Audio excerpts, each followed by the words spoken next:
I think what we're getting to the heart of with this is moving past the traditional candidates and really considering the non-traditional candidate. I think that's going to be the strength of 2023 and forward, is going to be accepting and almost getting excited about the non-traditional candidate. Now, when we talk about the indirect labor market, what we're talking about is like, so for example, when we do training, and we especially we do training around workplace culture hierarchy, and we talk about kind of the bottom stage of compliance, where we need to make sure that the factors of our workplace are competitive, sufficient, and equitable.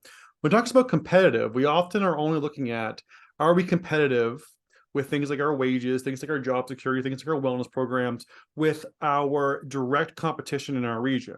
So if we're a agribusiness, are we competitive with other agribusiness? Or if we're a law firm, are we competitive with other law firms? Well, the thing though is that if you're only ever looking at being competitive with your direct competitor, you're totally leaving kind of like your flanks open to losing people to the indirect people, that the indirect competition that you're going to have, that will pull people that are looking for the same type of skill sets, the kind of overlap, transferable, relatable skills that are maybe not a direct line one-to-one connection to the job that you have.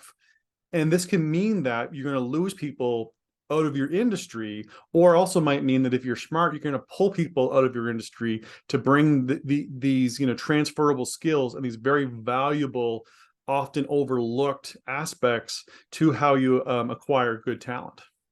I could think a good illustration is several years ago, we worked with a group of manufacturers all within the same region. And talent, finding good people. How do I fill these positions?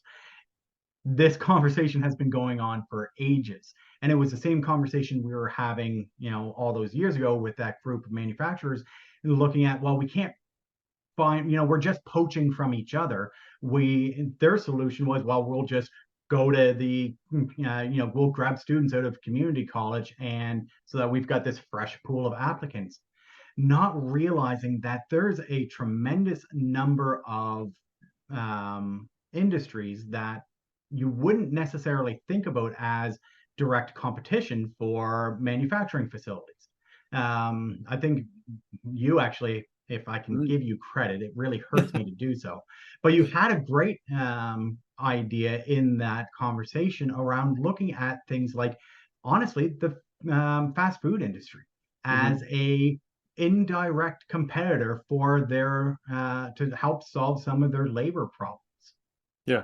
And yeah, because when we work with a lot of organizations in a lot of sectors, we often always try and bring this more broader, typically unconventional approach to workforce development and workforce strategy. And yeah, so we were working with these manufacturers who a lot of the time they're like, well, the traditional candidate that we want is, you want somebody with 5 to 10 years of experience, preferably in the manufacturing sector, to be able to kind of fill in for these roles. And so they were, like you said, they were trying to do their go-to plan was to pull people from college and university, to try and be able to kind of fill in these roles. But the problem they were running into, that they've always run into, that almost all of them run into, is that when you pull people fresh from school into a hot, dusty, busy, night shift, physically demanding environment, there's a high burnout rate. And this was the problem, is that especially when you come students who are used to putting in like a 6-hour a day during peak hours and having all this free time, having this expectation of 12-hour shifts, everything was a huge learning curve for them. And the manufacturers tried to adjust for it, but it was always like they just accepted this was always a difficult piece. So part of what we tried to help them do was to create this kind of unconventional strategy where they looked at the indirect labor market, kind of say construction and agriculture businesses are a great place to pull people that are used to the physical requirements of some of the more physically heavy environments, or manufacturers. And then we talked about the fast food sector was an amazing place to find very transferable skills that would be ideal to be onboarded into the manufacturing sector. Because fast food places, a lot of them run overnight shifts, are really hot environments. They're very fast paced, and they usually have time measured outcomes. And a lot of them even provide some management training. So the idea was people are working in a similar, in transferable skill and transferable experience environment, but for usually like for half of the wages that the manufacturers pay. So these people who are working in these fast food places would kill to have double if not triple their salary if they moved into the fast food sector. And it would probably massively improve your employee retention. But the thing is that you have people who are used to the type of environment that you're burning people out with.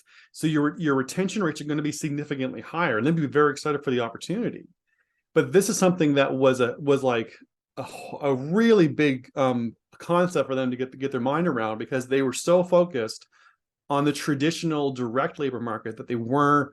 It took a lot of kind of convincing. There were a lot of conversations about this idea, but what was encouraging about it and what was exciting about it, once we were able to work through some of those initial limitations, is that, like you said, the biggest problems that they were experiencing with the new employees was that they were not used to the physically demanding job, the 12-hour shifts, 4 on, 4 off, night shifts, overnight, like the whole scheduling piece. There was a lot of aspects of just running a 24-hour manufacturing facility that caused a lot of problems.